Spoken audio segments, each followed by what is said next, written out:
Assalamualaikum warahmatullahi wabarakatuh. Innal hamdalillah nahmaduhu wa nasta'inuhu wa nastaghfiruh wa na'udzu billahi min shururi anfusina wa min sayyiati a'malina. May yahdihillahu fala mudilla lahu wa may yudlil fala hadiya lahu. Asyhadu an la ilaha illallah wahdahu la syarika lahu wa asyhadu anna Muhammadan abduhu wa rasuluh.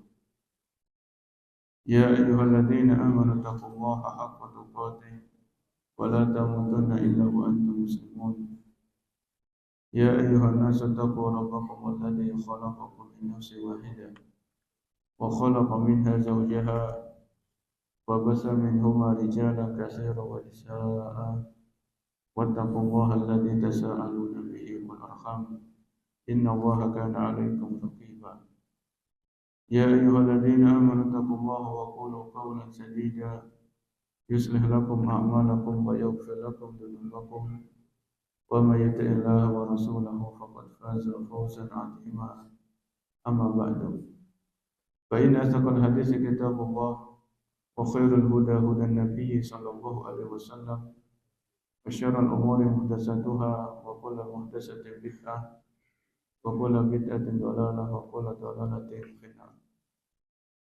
Para hadirin kaum muslimin dan muslimah yang dimuliakan Allah Subhanahu wa taala. Alhamdulillah kita panjatkan puja dan puji syukur kita kepada Allah karena dengan kemudahan dan pertolongan darinya kita bisa melaksanakan salat berjamaah dan kita bisa melaksanakan ibadah yang lain yaitu menuntut ilmu syar'i. Semoga amal ibadah kita mendapatkan ridha dan diterima oleh Allah Subhanahu wa taala. Amin ya rabbal alamin. Salawat dan salam semoga tetap terlimpahkan kepada suri tauladan kita Nabi besar Muhammad sallallahu alaihi wasallam beserta kepada keluarga beliau, kepada sahabat-sahabat beliau dan kepada orang-orang yang mengikuti tuntunan beliau hingga hari kiamat. Pada kesempatan Ahad pertama di bulan ini kita melanjutkan pembahasan dari kitab Fiqhus Sirah, yaitu mendulang faedah dari sejarah kehidupan Rasulullah SAW. Di pertemuan yang sebelumnya kita telah membahas tentang haji wada. Ya, di pertemuan yang lalu kita telah membahas tentang haji wada, yaitu haji perpisahan. Dan seumur hidupnya Nabi itu memang beliau hajinya cuma sekali. Itu pun dinamakan dengan haji wada, haji perpisahan. Maka setelah haji wada ini pembahasan yang datang setelahnya adalah yaitu kisah wafatnya Rasulullah SAW. Ya, tentunya ini peristiwa yang membuat sedih para sahabat karena Nabi SAW adalah manusia yang dicintai oleh para sahabat semuanya. Termasuk kita juga mencintai Nabi SAW, mencintai kecintaan kita kepada Nabi melebihi kecintaan kita kepada manusia siapapun di muka bumi ini. Oleh karenanya pembahasan ini merupakan pembahasan yang terakhir dari pembahasan Sirah Nabawiyah. Kita baca apa yang disampaikan oleh penulis. Ada Rasulullah sallallahu alaihi wasallam min hajjatil wada' ba'da an nazala alaihi qaulullah ta'ala. Setelah Rasulullah sallallahu alaihi wasallam selesai melakukan haji wada' dan beliau kembali ke Madinah, maka Allah Subhanahu wa taala menurunkan satu surat penuh dari Al-Qur'an, yaitu surat An-Nasr. Allah Subhanahu wa taala berfirman, "Idza jaa nasrullahi wal fath." Apabila telah datang pertolongan, kemenangan dari Allah dan kota Makkah itu telah ditaklukkan. Wa ra'aitan nasa yadkhuluna fi dinillahi afwaja. Dan engkau melihat, menyaksikan manusia itu berbondong-bondong, rame-rame masuk ke dalam agama Islam. Wasabbih bihamdi rabbika wastaghfir. Maka sucikan nama Rabbmu dan pujilah dia dan bertahmidlah dan mohonlah ampun kepadanya. Wastaghfirhu innahu kana tawwaba. Sesungguhnya Allah Subhanahu wa taala Maha menerima taubat. Jadi surat ini Allah turunkan kepada Nabi setelah Nabi sallallahu alaihi wasallam selesai melakukan haji wada. wallati tadammanatna ya Rasulullah sallallahu alaihi wasallam. Ya. Jadi setelah turun surat ini, surat An-Nasr, itu Umar bin Khattab mengumpulkan para sahabat. Umar bin Khattab mengumpulkan para sahabat, sahabat-sahabat senior, ya sahabat-sahabat kibar. Namun di situ, di majelis itu Umar bin Khattab menyertakan Abdullah bin Abbas, sepupunya Nabi, yang waktu itu Abdullah bin Abbas belum terlalu tua, masih anak-anak muda, masih remaja. Maka para sahabat-sahabat yang senior ini ya terheran-heran, ini kok ada anak muda dimasukkan ke majelis ini. Kemudian Umar radhiyallahu anhu bertanya kepada sahabat tentang tafsir surat An-Nasr ini. Maka di antara ilmu yang dimiliki oleh Abdullah bin Abbas, yang dimana Abdullah bin Abbas ini didoakan oleh Nabi supaya paham Al-Quran, maka Abdullah bin Abbas mengatakan surat ini pertanda ajalnya Rasulullah itu sudah dekat. Ya, ini tanda-tanda atau sinyal bahwasanya tugasnya Rasulullah itu sudah hampir selesai, sudah selesai. Dakwah sudah tersebar. Ya, dakwah Islam sudah tersebar di mana-mana di waktu itu. Dakwah tauhid. Maka ini adalah semacam kode bahwasanya memang apa yang disampaikan oleh Nabi, dakwanya Nabi itu sudah, tugas beliau itu sudah selesai sampai turunnya surat ini. Kemudian setelah turun surat ini, wa bada'at tadharu ala lisani Rasulillah sallallahu alaihi wasallam ibaratut tawdi wa tabruzu min khilali af'alihi. Ya. Kalau kita perhatikan di Haji Wada, peristiwa Haji Wada yang sebelumnya. Ketika Haji Wada kan Nabi sudah menyampaikan, yaitu beliau berpesan, "Lita'khudhu anni manasikakum la'alli la'alqakum ba'da ami hadza." Hendaklah kalian mengambil ya manasik haji kalian itu dariku, yaitu dari Nabi. La'alli la'alqakum ba'da ami hadza, karena mungkin aku tidak bisa bertemu dengan kalian lagi setelah tahun ini. Jadi ini kan semacam ibarat atau kalimat-kalimat perpisahan. Ya, kalimat-kalimat seseorang yang akan berpisah. Jadi Nabi sudah menyampaikan di Haji Wada, mungkin aku tidak akan berjumpa dengan kalian setelah tahun-tahun ini. Ya. Kemudian wa fi al-Madinah kharaja ila al-Baqi wastaghfara li ahli. Kemudian sebelum Nabi itu sakit, kan Nabi sebelum wafat itu beliau sakit demam. Demamnya Nabi itu sampai 2 kali lipat demamnya orang biasa. Sebelum sakit demam itu, Nabi SAW sempat beliau berkunjung ke makam Baqi. Ya, beliau keluar menuju ke Baqi dan beliau mendoakan untuk orang-orang yang dimakamkan di Baqi, sahabat-sahabat yang dimakamkan di Baqi. Kemudian wa kharaja wa shalla ala syuhada'i Uhud. Kemudian beliau pergi ke makam syuhada Uhud. Beliau sempatkan ke sana dan beliau doakan orang-orang, yaitu para sahabat yang wafat dan dimakamkan di makamnya syuhada Uhud. Wa khataba fin nasi kal muwaddi. Jadi Nabi sallallahu alaihi wasallam sudah menyampaikan pesan-pesan, ya, nasihat-nasihat yang itu adalah semacam kode perpisahan beliau dengan dunia ini. Kemudian wa fi nihayati syahri Safar, di akhir-akhir bulan Safar, ya Nabi kan wafatnya di bulan Rabiul Awal. Di akhir, jadi sebelum Rabiul Awal itu Safar. Setelah di akhir-akhir bulan Safar dan saat ini kita di bulan Safar. Wa fi nihayati syahri Safar, dan di akhir-akhir bulan Safar, bada yashku minas suda.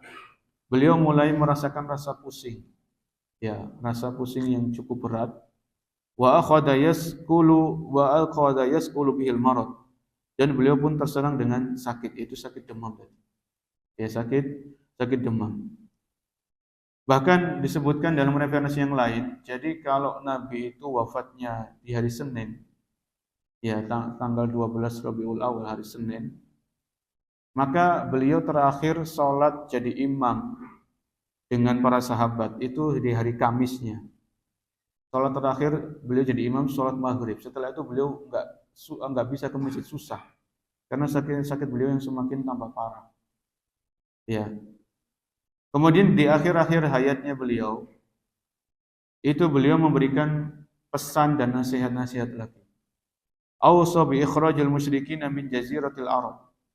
Beliau berpesan untuk mengeluarkan orang-orang musyrik ini dari jazirah Arab, diusir orang musyrik ini, diusir dari jazirah Arab. Kemudian beliau berpesan untuk senantiasa berpegang teguh dengan Al-Quran dan juga tentunya berpegang teguh dengan sunnah beliau sallallahu alaihi wasallam. Ya, kemudian beliau berpesan untuk tetap membiarkan pasukan Usama bin Zaid ini untuk tetap pergi menyerang. Ya, jadi waktu itu ketika beliau masih sehat, itu beliau sudah mengutus pasukan yang dipimpin oleh Usama bin Zaid radhiyallahu anhu. Ya. Kemudian beliau juga berpesan di akhir-akhir ayat beliau itu beliau mengingatkan tentang salat. Ya, as-salat as-salat wa ma malakat aymanukum. Dan perhatikan masalah salat dan perhatikan budak-budak kalian. Ini pesannya Nabi. Ya, sebelum beliau wafat itu masih beliau mengingatkan tentang masalah salat. As-salat as-salah wa ma malakat ayman. Perhatikan salat, perhatikan salat. Dan perhatikan budak-budak kalian. Ya. Jadi salat ini rukun Islam yang kedua setelah mengucapkan dua kalimat syahadat, dan itu Nabi sangat menegaskan sebelum beliau wafat. Maka kita sebagai umat beliau tentunya harus memberikan perhatian lebih dari masalah salat ini. Ya. Dari khusyuknya, dari tumakninahnya, dari disiplinnya di awal waktu. Ya. Karena salat ini wasiat terakhir Nabi, dan salat ini nanti yang pertama kali dihisab di hari kiamat. Kalau salatnya beres, insya Allah yang lain akan beres. Tapi kalau salatnya itu belepotan, ya maka dikhawatirkan amalan-amalan yang lain akan ikut belepotan, akan nggak beres semuanya. Kemudian di sini disebutkan banyak pesan-pesan beliau sebelum beliau wafat. Wasta'dana zaujatahu fi an yamradu fi baiti Aisyah radhiyallahu anha. Nabi SAW itu kan beliau punya banyak istri. Ya, yang meninggal yaitu masih satu, itu Khadijah. Istri-istri yang lain istri-istri beliau yang lain masih hidup. Ya, ketika beliau sakit, itu beliau minta izin kepada istri-istri beliau semuanya supaya beliau itu dirawat di rumahnya Aisyah. Ya, beliau minta izin. Karena istri itu kan punya hak bermalam di sini, bermalam di sini, bermalam di sini. Itu kan kalau orang yang poligami kan seperti itu. Harus adil dalam masalah bermalam. Bahwa ketika Nabi ini sakit, maka beliau minta izin kepada istri-istri beliau supaya beliau itu dirawat di rumahnya Aisyah radhiyallahu anha. Wa innama ishtadda bihil marad qala lis sahaba alladzi kanu haulahu fil manzil. Ya, jadi beliau sebelum beliau wafat, beliau pernah mengatakan juga kepada para sahabat yang waktu itu hadir di rumahnya Aisyah, yaitu beliau mengatakan halumu aktubu lakum kitaban lan tadillu ba'dahu. Hendaklah kalian berpegang teguh ya dengan satu kitab, yaitu yang kalian tidak akan tersesat lagi setelah adanya kitab ini. Ya. Yaitu maksudnya kitab yang ada kitab bahwa itu Al-Qur'anul Karim. Sampai beliau semakin parah sakitnya, semakin parah dan seterusnya. Bahkan sebelum beliau wafat, wa qabla yaumin min wafatihi tasaddaqa bidananira innahu qalila. Ya. Beliau ketika sakit itu sebelum wafat, beliau ingat bahwasanya beliau itu masih memiliki dinar-dinar, kepingan-kepingan emas yang itu belum disedekahkan, belum diinfakkan. Ya. Makanya beliau bertanya kepada Aisyah radhiyallahu anha, "Ma fa'alatid dananir?" Bagaimana dinar-dinar yang masih ada di rumah ini? Ya, waktu itu Aisyah lupa. Dalam artian lupa itu beliau belum meninfakkan dinar-dinar tadi karena sibuk mengurusi Nabi yang sedang sakit. Sehingga Nabi ingat ketika beliau sedang sakit itu, "Ma fa'alatid dananir?" Bagaimana dinar-dinar itu, apakah sudah diinfakkan? Ya, setelah itu Aisyah segera langsung menginfakkan dinar-dinar itu kepada fakir miskin. Ya. Jadi ini bagaimana contoh dari Nabi SAW, beliau itu ingin hisabnya hisab yang mudah. Karena kalau orang itu meninggal banyak harta, itu hisabnya itu ringan atau berat? Berat, lama hisabnya. Ya.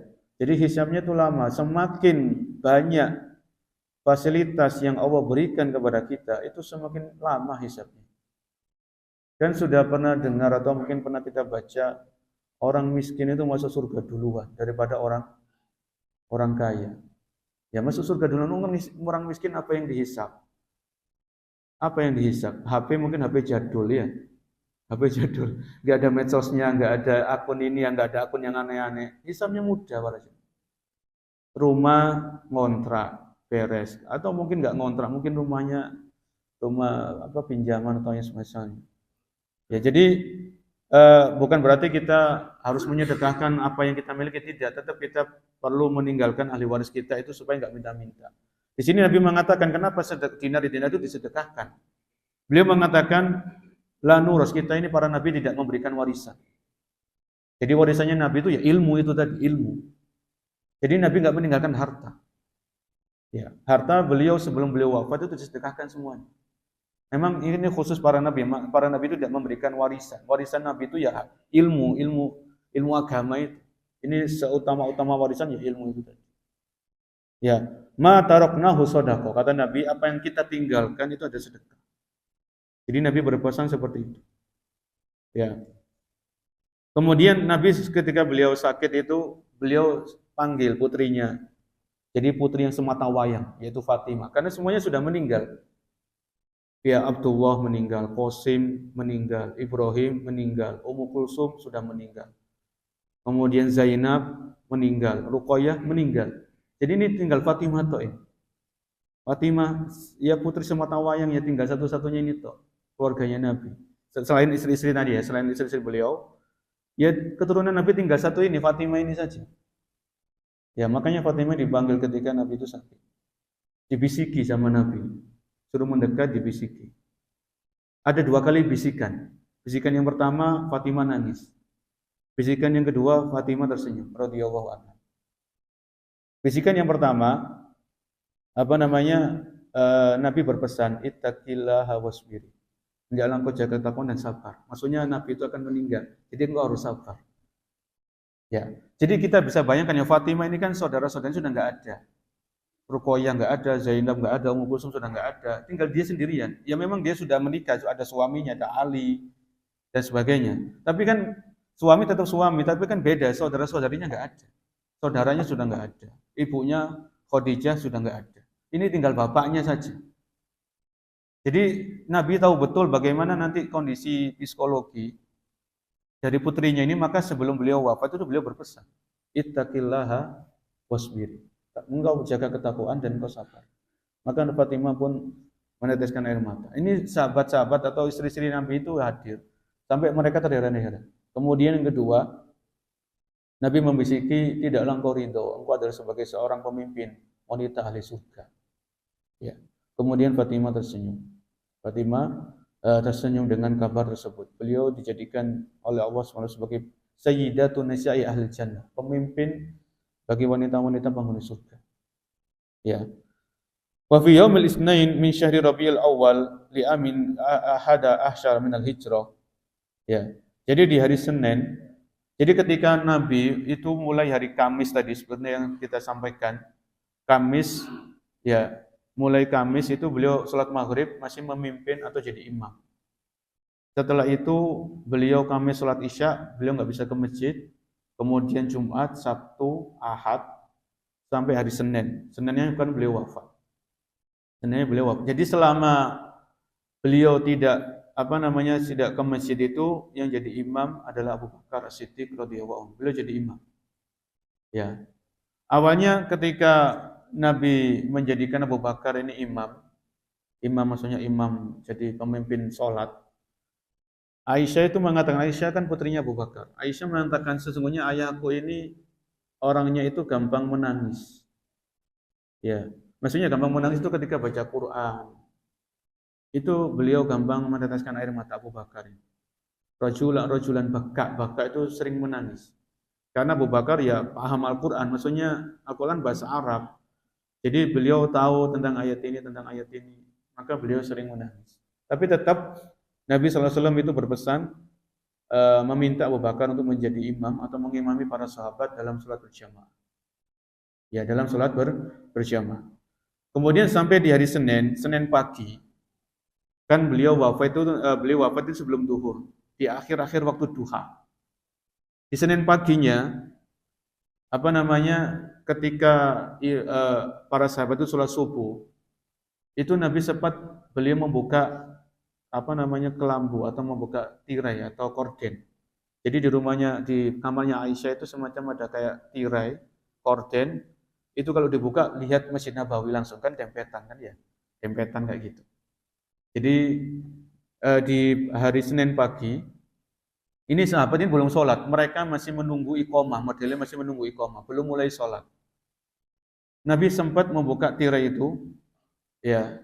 Kemudian beliau melihat para sahabat sudah berkumpul siap-siap untuk sholat. Ya. Ketika itu Anas bin Malik nggak sengaja noleh, maksudnya melihat ke kamarnya Nabi, melihat Nabi SAW dalam keadaan tersenyum, senang, gembira. Ya. Dan ini bisa kita bayangkan ya, dalam artian membayangkan itu Nabi SAW selama ini beliau itu setelah pertolongan dari Allah, kemudahan dari Allah, kemudian beliau jeripayahnya itu terbayarkan. Melihat sahabat-sahabatnya berkumpul, bersof-sof, siap-siap sholat, itu kan senang para jemaah. Ya itu ada kesenangan tersendiri dalam hatinya Nabi SAW, maka beliau gembira, beliau tersenyum, walaupun beliau sakit. Ya beliau tersenyum dan beliau sedang sakit. Jadi waktu itu Anas melihat kepada Nabi, seolah-olah wajah beliau adalah wajah seperti mushaf, lembaran-lembaran mushaf yang putih bersih. Ya, cerah. Ya, setelah itu beliau menutup tirainya. Jadi Nabi senang melihat para sahabat itu sholatnya ya tertata, rapi. Mereka siap-siap sholat di belakangnya Abu Bakar As-Siddiq radhiyallahu anhu. Ini senang banget. Kalau misalnya dalam kehidupan kita, ya dalam kehidupan kita sehari-hari, kalau kita lihat anak kita sholat, itu kan senang. Lihat anak kita ngaji, itu senang banget. Ya, jadi walaupun misalnya kita di luar rumah itu capek kerja, lelah, ya mungkin banyak masalah di pekerjaan, tapi ketika pulang ke rumah, kita lihat istri kita sholat, anak kita sholat, itu insya Allah ada kesenangan dan kegembiraan tersendiri.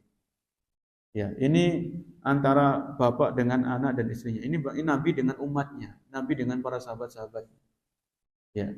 Jadi yang menjadikan kita gembira, yang menjadikan kita senang itu ketika kita melihat keluarga kita itu di atas ketaatan kepada Allah Subhanahu wa taala. Oleh karenanya di antara doanya ibadur rahman, Rabbana hab lana min azwajina wa dzurriyyatina qurrata a'yun, sebagai penyejuk pandangan. Ya. Jadi kalau kita mau pandangan kita itu sejuk, jadikan didik keluarga kita itu untuk taat kepada Allah Subhanahu wa taala, karena tidak ada yang bisa menjadikan pandangan mata kita itu sejuk kecuali kalau keluarga kita taat kepada Allah Subhanahu wa taala. Ya, walaupun mungkin harta kita tidak banyak, tapi kalau keluarga kita taat kepada Allah, taat kepada Rasul, itu ada kenikmatan tersendiri yang Allah berikan dalam hati kita. Kembali kepada pembahasan. Wa fi yaumil isnani fi syahri Rabiul Awal, di hari Senin di bulan Rabiul Awal, ya, di tahun ke-11 Hijriah, di waktu duha, ya, menjelang sebelum zuhur, di waktu akhir-akhir waktu duha, maka Nabi SAW menghembuskan nafas beliau yang terakhir. Ya. Falamma nazala bihi wa ra'suhu ala fakhidi. Aisyah mengatakan, ketika Nabi itu wafat, Aisyah berkata, falamma nazala bihi wa ra'suhu ala fakhidi khashiya alaihi summa afaqa. Ya. Ketika Nabi itu wafat, maka beliau berada di pangkuanku. Jadi di pangku sama Aisyah radhiyallahu anha. Fa ashkhasa basaru ila saqfil bait. Sebelum-sebelumnya ada di referensi yang lain. Nabi SAW itu ketika beliau sedang mengalami sakarat, jadi sakarat itu rasa sakit sebelum wafat. Nabi pernah bersabda, innalil mauti la sakarat. Sesungguhnya kematian itu ada rasa sakitnya. Ya. Jadi Nabi sendiri mengatakan beliau orang yang paling mulia, ya, Nabi yang paling mulia, Rasul yang paling mulia, yang sudah dijamin surga, dosa-dosanya beliau sudah diampuni, itu masih merasakan rasa sakit ketika beliau akan wafat. Innalil mauti la sakarat. Sesungguhnya kematian ada rasa sakitnya. Ya. Maka ini untuk meninggikan derajat beliau, semakin meninggikan derajat beliau di surga. Kalau kita lihat orang mati kan ya biasa-biasa aja. Tapi sebelum kematian ada rasa sakitnya. Ya ada rasa ini sebelum kemudian nanti setelah rasa sakit ini ada pencabutan nyawa. Pencabutan nyawa itu dari bawah ke atas, dari ujung kaki sampai ke ujung rambut, terus ruh itu dibawa ke atas. Itu ada hadisnya panjang. Ya. Aisyah mengatakan fa ashkhasa basaru ila saqfil bait, maka Nabi memandangkan mata beliau itu ke arah atas, ke arah saqaf itu kayak atapnya rumah, jadi melihat ke atas. Summa qol, ya, kemudian beliau mengucapkan Allahumma rafiqul a'la. Ya, menuju kepada bersama Allahumma ar-rafiqul a'la, bersama orang-orang yang baik. Ya, bersama orang-orang yang baik. Maksudnya Nabi berharap di surga bersama orang-orang yang baik. Ya, ini diantara ada juga yang disebutkan dalam berbagai riwayat setelah Nabi di akhir-akhir wafat beliau, itu beliau mengatakan, la'anallahu al-yahuda wan nasara ittakhadhu qubur anbiya'ihim masajid. Sebelum beliau wafat itu juga salah satu pesannya Nabi berpesan, la'anallahu al-yahud wan nasara. Allah melaknat orang-orang Yahudi dan orang-orang Nasara, ittakhadhu qubur anbiya'ihim masajid. Mereka menjadikan kuburan nabi-nabi mereka sebagai tempat ibadah. Ya, sebagai tempat apa? Tempat ibadah. Ya, di sini Nabi SAW ketika beliau wafat, beliau dimakamkan di mana beliau wafat, yaitu di kamarnya siapa? Aisyah radhiyallahu anha. Waktu itu kan kamarnya Aisyah sendiri, Masjid Nabawi itu di sebelahnya.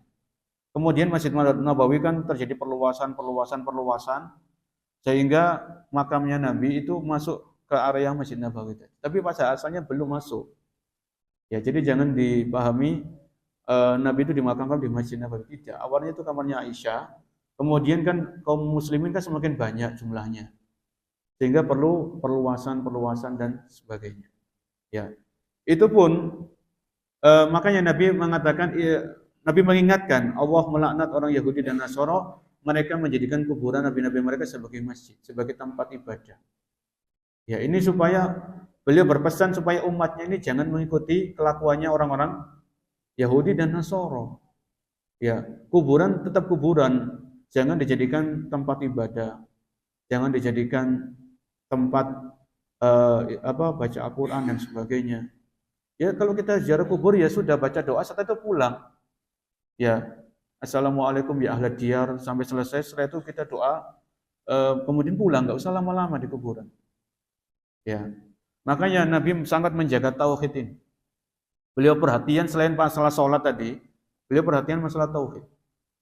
Ya, dan di zaman kita saat ini kan masih banyak makam-makam yang itu, ya kita tahu sendiri bagaimana makam-makam itu diperlakukan. Sampai sempat ada makam yang palsu saja itu laris para jemaah. Ini kan krisis akidah.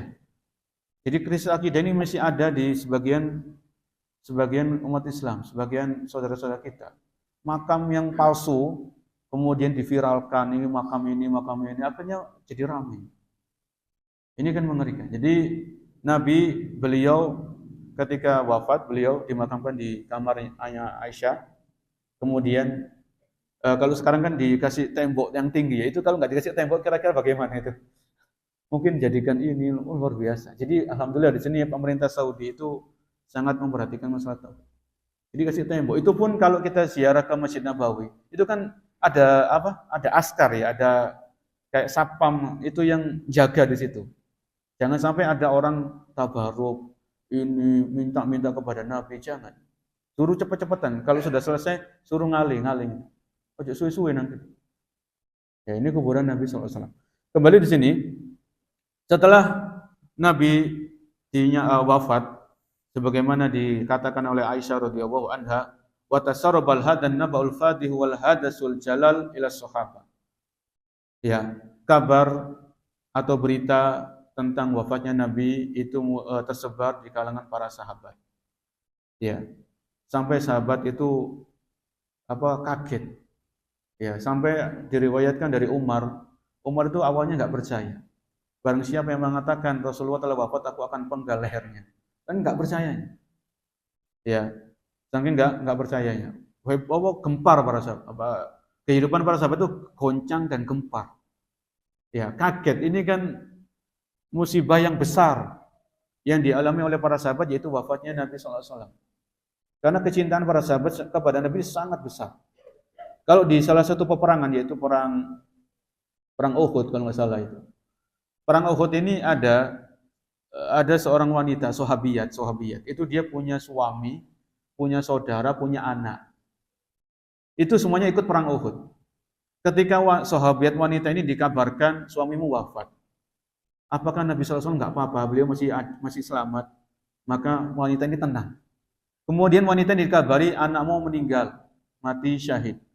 Apakah Nabi SAW nggak apa-apa, beliau nggak terkena apa-apa? Wanita ini tenang. Ketika dikabarkan suaminya, anaknya, saudaranya wafat, apakah Nabi nggak apa-apa? Kalau Nabi nggak apa-apa, masa dunia ini tetap baik-baik saja. Gitu. Jadi wanita sahabat ini, suaminya meninggal, anaknya meninggal, saudaranya meninggal, itu musibah ini tidak terlalu berat selama Nabi itu masih hidup. Itu para sahabat seperti itu. Selama Nabi nggak apa-apa dan beliau selamat, maka sahabat itu insya Allah tetap tenang. Walaupun dapat musibah kayak gitu ya tetap tenang. Wah ini ketika Nabi wafat, wah sudah goncang, gempar. Ya, sampai Umar sampai nggak percaya sampai ngomong tadi. Setelah terjadi kegoncangan dan kegemparan, heboh di kalangan para sahabat, maka di sini Abu Bakar radhiyallahu anhu menyampaikan khutbah. Ya, beliau berdiri di hadapan para sahabat, beliau menyampaikan khutbah. Ya. Maka beliau mengatakan, beliau membaca ayat di surat Az-Zumar ayat 30. Surat Az-Zumar ayat ke-30. Ya, ini untuk Abu Bakar ini berdiri untuk menenangkan para sahabat. Supaya mereka ya tetap ini musibah, sedih-sedih tapi tetap harus tenang. Beliau membaca firman Allah Subhanahu wa taala Az-Zumar 30, innaka mayyitun wa innahum mayyitun. Sesungguhnya engkau wahai Muhammad. Jadi Allah berfirman kepada nabinya ketika nabi itu masih hidup, innaka mayyit. Sesungguhnya engkau wahai Muhammad, engkau akan mati. Wa innahum mayyitun, dan mereka semuanya juga akan mati, kita semuanya akan mati. Ya. Jadi ketika Abu Bakar membacakan ayat ini kepada para sahabat, sahabat tenang. Ya, sahabat sudah baca ayat ini, bahkan hafal, bahkan paham maknanya.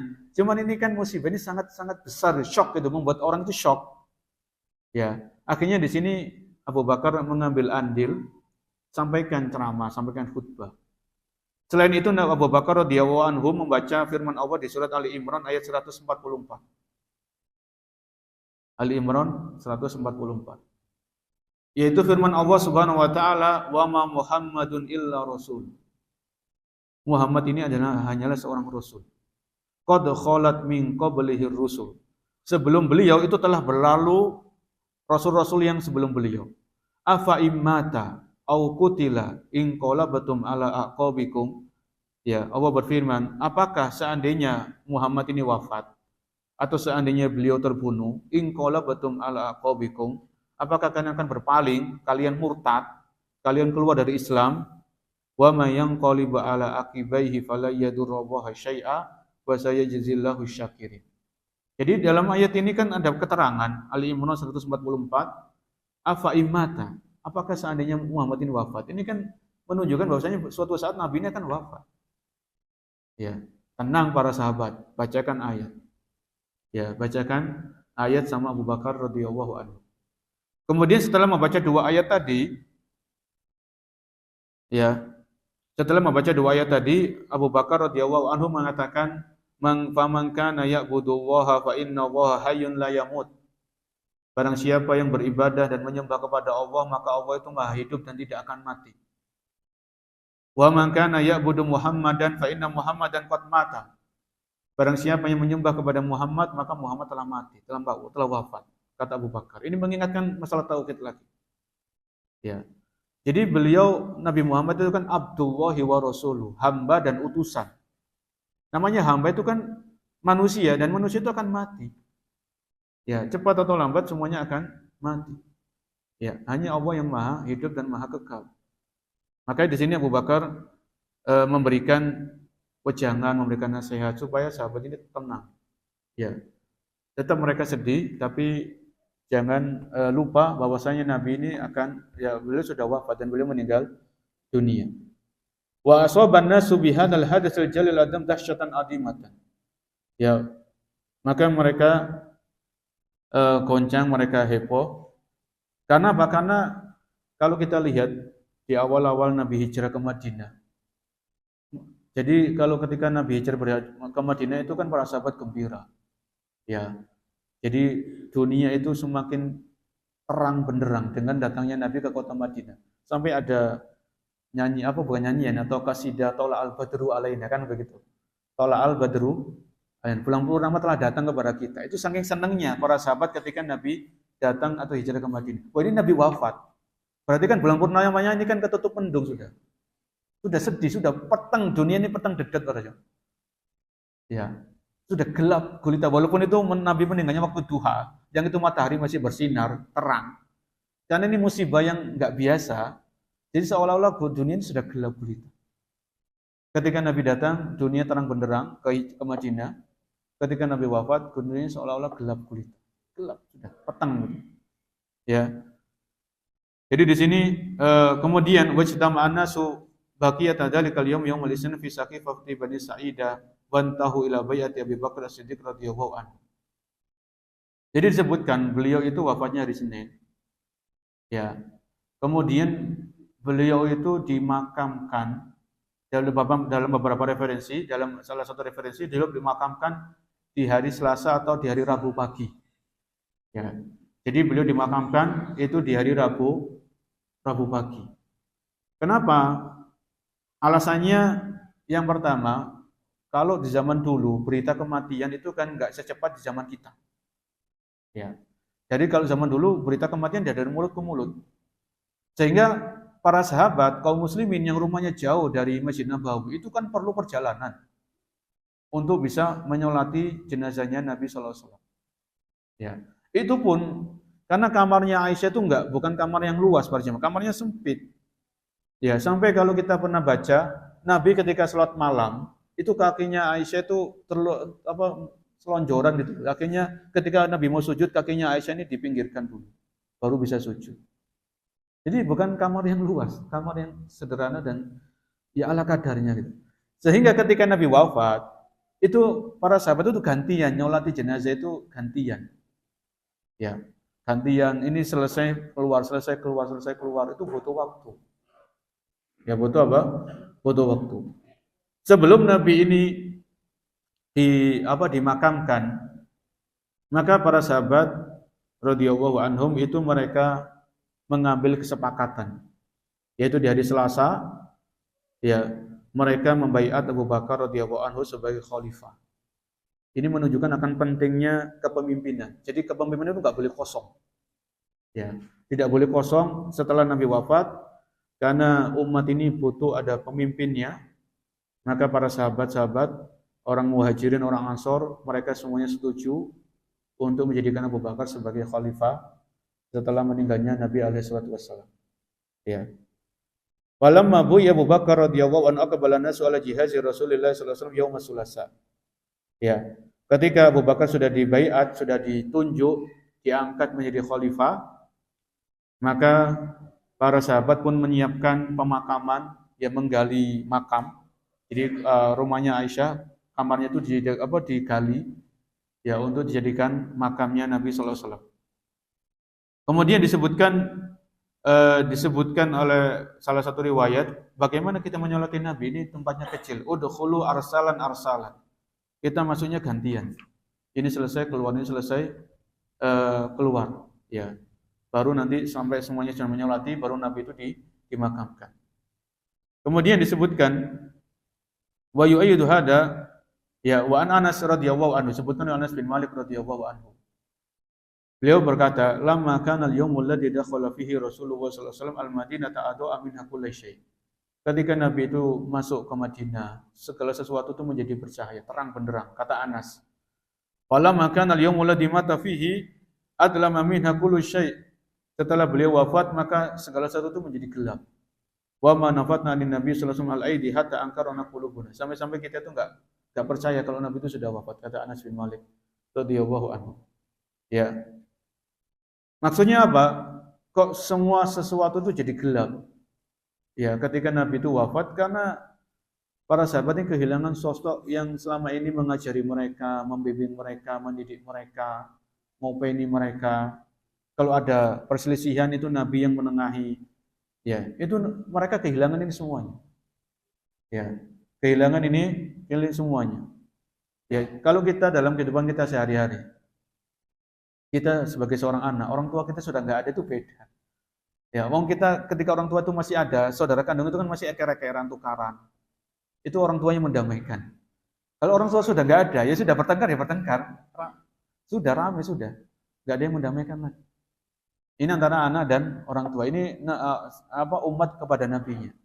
Ini Nabi sudah wafat dan para sahabat kehilangan sosok yang selama ini bersama mereka, membersamai mereka ketika di masjid, membersamai mereka ketika berjihad, dan banyak momen-momen bersejarah, momen-momen berdarah, momen-momen penuh dengan tangisan, haru yang dialami oleh para sahabat ketika bersama Nabi SAW. Itu kan teringat lagi ya, kalau kita orang biasa itu kan kalau ada orang meninggal, orang ini ada hubungan erat dengan kita, itu kan memori kan kembali semua. Memori-memori dulu, kenangan-kenangan itu balik ke AB, tiba-tiba balik gitu. Ya. Kemudian disebutkan dalam hadis Nabi SAW, dalam hadis riwayat Muslim, ya ini sebelum beliau wafat jauh-jauh hari, an-nujumu amanatun lis-sama. Bintang itu Allah jadikan sebagai penjaga-penjaga langit. Fa idza dhahabatin nujum atas sama matuat. Kalau bintang-bintang ini sudah berguguran, maka maksudnya bintang-bintang berjatuhan, ya kiamat, maka langit ini akan retak, langit akan terbelah, kata Nabi. Wa ana amanatun li ashabi. Dan aku ini, kata Nabi, aku adalah sebagai penjaga untuk sahabat-sahabatku. Fa idza dhahabtu ata ashabi ma yu'adun. Kalau aku sudah pergi, aku dipanggil oleh Allah, maka akan terjadi apa-apa yang Allah janjikan kepada sahabat-sahabatku. Ketika Nabi wafat, ya, ada kejadian-kejadian yang itu menyedihkan. Umar dibunuh sama orang Majusi, Utsman terbunuh. Ya. Jadi banyak. Maka ketika Nabi mengatakan, aku ini adalah penjaga untuk sahabat-sahabatku. Ketika aku dipanggil oleh Allah, akan terjadi apa yang Allah janjikan kepada para sahabat-sahabatku. Kemudian wa ashabi amanatun li ummati. Dan sahabat-sahabatku ini dipenjaga untuk umatku. Fa idza dhahaba ashabi ata ummati ma yu'adun. Ketika sahabat-sahabatku sudah wafat, akan terjadi apa yang Allah janjikan kepada umat. Umat berpecah belah, kan begitu. Jadi 73 golongan. Ya.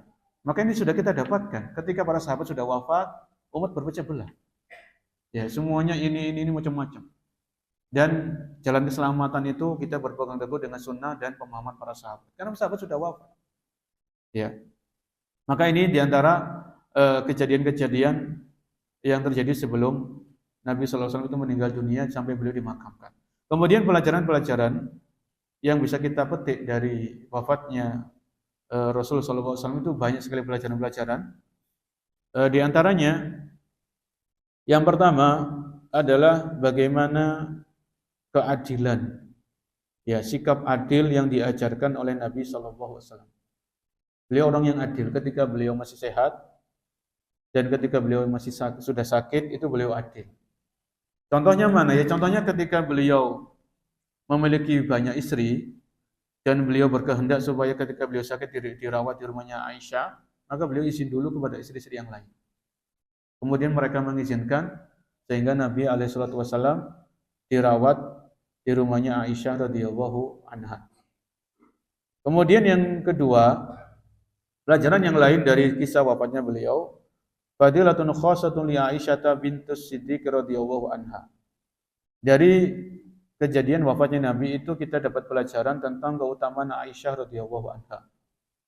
Karena Nabi SAW memilih kamarnya Aisyah itu sebagai tempat istirahat beliau ketika beliau sakit.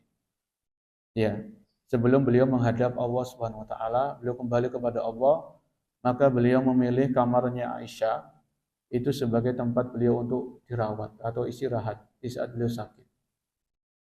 Ya. Kemudian pelajaran yang lain dari wafatnya Nabi itu kita mendapatkan pelajaran tentang keutamaan Abu Bakar As-Siddiq radhiyallahu anhu. Keutamaan Abu Bakar. Ya. Keutamaan Abu Bakar salah satunya ya banyak, sebenarnya banyak ya. Abu Bakar ini yang menemani Nabi hijrah. Ya, ketika di Gua Sur, di Gua Sur itu kan Nabi dan Abu Bakar kan bersembunyi di gua. Sudah pernah kita bahas. Namanya gua itu kan nggak ada AC, nggak ada lampu, adanya kalajengking kan gitu. Laba-laba itu gua. Sampai-sampai ada orang musyrik itu kalau mereka lihat kakinya itu akan ketemu Nabi dan Abu Bakar. Kemudian ketika Nabi sakit, Nabi memilih Abu Bakar menjadi imam bagi para sahabat. Ya. Bahkan Nabi Shallallahu alaihi wasallam itu pernah bersabda kepada Abu Bakar, "Inna Allaha khayyaru 'abdan baina dunya wa baina ma indahu." Jadi sabda ini disampaikan oleh Nabi kepada Abu Bakar. Abu Bakar mendengarnya secara langsung. Sesungguhnya ada seorang hamba. Nabi bersabda kepada Abu Bakar, sesungguhnya ada seorang hamba yang di mana hamba ini Allah kasih pilihan antara dunia dengan kembali kepadanya, kembali kepada Allah Subhanahu wa taala. Ya, atau beliau Allah pilihkan antara dunia dengan apa yang Allah janjikan di surga. Fakhtara ma indallah, maka si hamba ini memilih apa yang ada di sisi Allah Subhanahu wa taala. Kemudian Abu Bakar pun meneteskan air mata. Ya, meneteskan air mata. Faqultu fi nafsi ma yubqi hada syai'in in kunna Allahu khairan abdan baina in khayyara abdan baina dunya wa baina ma indahu fakhtara ma indahu. Ya. Kenapa Abu Bakar menangis ketika mendengar hadis tadi? Karena beliau tahu yang dimaksud hamba di sini adalah Rasul SAW. Jadi Allah kasih pilihan kepada Nabi, mau hidup kekal di dunia, itu Allah maha mampu, Allah maha kuasa. Kalau Nabi mau hidup lama, kalaupun nggak kekal hidup lama, itu Allah maha kuasa. Allah kasih umur panjang. Tapi antara Allah pilihkan Nabi ini langsung cepat kembali kepada Allah, kembali ke alam berpindah dari alam dunia ke alam barzakh. Nah, Nabi SAW memilih kembali kepada Allah Subhanahu wa taala. Ya. Kemudian ini diantara keutamaan Abu Bakar radhiyallahu taala anhu. Kemudian Abu Bakar ini juga beliau berinfak dengan seluruh hartanya itu sampai 2 kali. Itu yang tercatat. Mungkin selain itu beliau pernah berinfak dengan seluruh hartanya. Yang pertama ketika hijrah ke Madinah. Itu Abu Bakar menginfakkan seluruh hartanya. Ya, ditinggal hartanya semuanya, beliau bersama Nabi hijrah ke Madinah. Yang kedua ketika perang Tabuk. Ya, perang Tabuk itu Abu Bakar menginfakkan seluruh hartanya. Kalau Umar waktu itu menginfakkan separuh, Abu Bakar ini menginfakkan seluruh hartanya untuk persiapan perang Tabuk. Ya, dan masih banyak keutamaan-keutamaan yang lain yang dimiliki oleh Abu Bakar As-Siddiq radhiyallahu taala anhu. Kemudian ketika Abu Bakar ini jadi khalifah, ya kan Abu Bakar ini tetap dagang. Ya, tetap dagang. Waktu pertama kali jadi khalifah, kan beliau perlu pemasukan. Dan waktu itu belum ada gaji, belum ada sistem gaji, itu belum ada. Akhirnya sudah jadi khalifah, beliau tetap dagang di pasar. Kemudian kelihatan sama Umar. Umar waktu itu dipilih untuk mengurusi Baitul Mal. Ya, mengurusi keuangan negara. Nah, ketika itu Abu Bakar jadi khalifah, Umar melihat Abu Bakar kok masih dagang. Terus siapa yang mengurusi umatnya Muhammad SAW, umatnya Nabi Muhammad SAW? Nggak ada, ini bingung. Akhirnya dari waktu itu Umar memutuskan untuk supaya Abu Bakar dikasih gaji dari Baitul Mal. Karena mengurusi urusan kaum muslimin yang begitu banyak urusannya, urusan ini kan wakil. Ya. Kemudian disebutkan dari pembicaraan yang lalu, ala hadisus sabiqah kama fiha takrimul Abi Bakar As-Siddiq fa minha manhajun yadulun ala Rasulullah sallallahu alaihi wasallam wal iqraru bil fadli li ahlihi. Ya. Jadi ketika Nabi sallallahu alaihi wasallam memilih Abu Bakar itu jadi imam. Ya, jadi imam salat. Ini mengajarkan kepada para sahabat untuk mengakui keutamaan Abu Bakar. Ya. Jadi kita perlu mengakui keutamaan seseorang. Kalau orang itu memang punya keutamaan, punya jasa. Karena Abu Bakar jasanya juga besar dalam penyebaran Islam. Ya, setelah pertolongan Allah, ya, kemudian jasanya Rasul SAW, maka Abu Bakar ini juga memiliki jasa yang besar. Sehingga kita perlu ya menghormati orang-orang yang punya jasa. Ya, tetap dengan penghormatan yang sewajarnya tanpa ada sikap hulu atau berlebihan.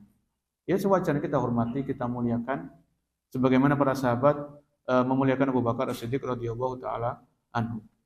Kemudian di sini disebutkan dalam pelajaran-pelajaran tentang wafatnya Rasulullah SAW, waktu itu kan disebutkan bahwasanya Nabi sudah mengutus pasukan. Ya, yaitu pasukannya Usama bin Zaid radhiyallahu anhuma. Ya, waktu itu Usama bin Zaid ini seorang budak. Ya, beliau seorang budak yang umurnya itu belum sampai 20 tahun. Itu diutus jadi pemimpin pasukan. Ya, diutus jadi pemimpin pasukan. Ini menunjukkan bahwasanya kemuliaan itu sekali lagi pada ketakwaan, bukan pada umur, bukan pada status sosial seseorang. Ya, itu Nabi tahu Usama ini seorang budak. Umurnya masih belia, masih belum di atas di bawah 20 tahun. Itu jadikan pemimpin pasukan. Ketika Nabi wafat, Abu Bakar tetap memberangkatkan pasukan Usama ini untuk melakukan penaklukan-penaklukan. Ya, ini mengingatkan kita dengan firman Allah Subhanahu wa taala, ya inna akramakum indallahi atqakum. Sesungguhnya orang yang paling mulia itu adalah orang yang bertakwa di antara kalian. Walaupun Usama ini seorang budak, tapi beliau orang bertakwa, maka Allah berikan keutamaan, yaitu beliau menjadi pemimpin pasukan perang yang diutus oleh Nabi Shallallahu Alaihi Wasallam.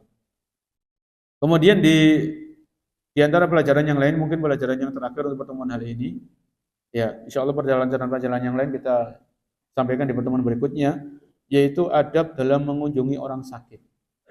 Ketika para sahabat ini mengunjungi Nabi sedang sakit, ya maka Nabi menyampaikan supaya para sahabat tidak berlama-lama. Ya, tidak berlama-lama di kamarnya Aisyah karena orang sakit itu butuh apa? Butuh istirahat. Jadi kalau kita menjenguk orang sakit, besut, baik di rumahnya atau di rumah sakit, maka kita perhatikan masalah waktu. Ya, jangan lama-lama ngobrol, alur ngidul, apalagi nagih hutang, Jo. Ya, nagih hutang orang sakit kasihan, tambah sakit nanti dia. Enggak sembuh-sembuh. Ya. Jadi kalau kita menjenguk orang sakit itu cukup kita doakan, kita motivasi, kita support supaya dia semangat untuk sabar, ya, tetap optimis, Allah yang kasih kesembuhan, itu saja. Setelah itu kita pamitan pulang. Kecuali kalau orang sakit ini menginginkan keberadaan kita lebih lama. Itu kecuali ya. Jadi misalnya ada orang sakit itu senang, kehadiran kita tuh dia senang. Tolong sampean panjenengan jangan pulang dulu. Ya, maka itu baru kita agak lama nggak apa-apa. Karena mungkin dia senang untuk kita ngajak obrol, itu beda lagi. Tapi pada asalnya menjenguk orang sakit itu seperlunya, tidak perlu lama-lama dan sebagainya. Mungkin sampai di sini dulu pembahasan kita. Insya Allah nanti pelajaran-pelajaran yang lain kita bahas di pertemuan yang akan datang. Wallahu a'lam bishawab. Semoga bermanfaat. Kurang lebihnya saya mohon maaf. Kita akhiri subhanallah wa bihamdika asyhadu an la ilaha illa anta astaghfiruka wa atubu ilaik. Assalamualaikum warahmatullahi wabarakatuh.